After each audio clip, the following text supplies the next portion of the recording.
தமிழ் சினிமாவுல அதிகரிக்கிற இன்ஃப்ளூயன்சர்களோட வரவு. சினிமா ஒவ்வொரு காலகட்டத்திலயும் இயல்பான மாற்றங்கள ஏற்றுக்கிட்டு இருக்குது. ஆரம்ப காலத்துல நாடகத்துல இருந்து கொத்து கொத்தா சினிமாவுக்கு வந்தாங்க.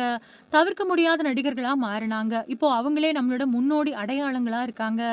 சின்ன திரையில இருந்து வந்தவங்க சினிமாவுல அவங்களுக்கான இடத்த போராடி பிடிச்சிருக்காங்க. சிவகார்த்திகேயன், சந்தானம் அப்படின்னு இதுக்கு பல பேர உதாரணமா சொல்ல முடியும்.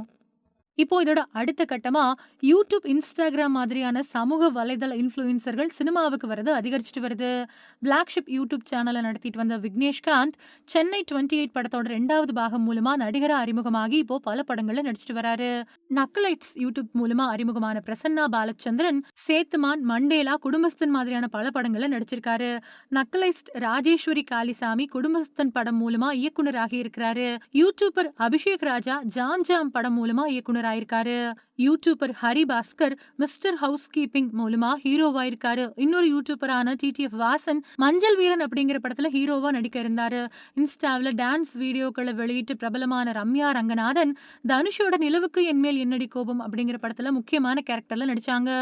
மாவீரன் படத்துல சிவகார்த்திகேயனோட தங்கச்சியா நடிச்ச மோனிஷா பிளஸ்ஸி இன்ஸ்டாவில் 1 மில்லியன் ஃபாலோவர்களை வச்சிருக்காங்க. அடுத்து ரஜினியோட கூலி, விஜயோட ஜனநாயகன் படங்கள்ல நடிச்சிட்டு வராங்க.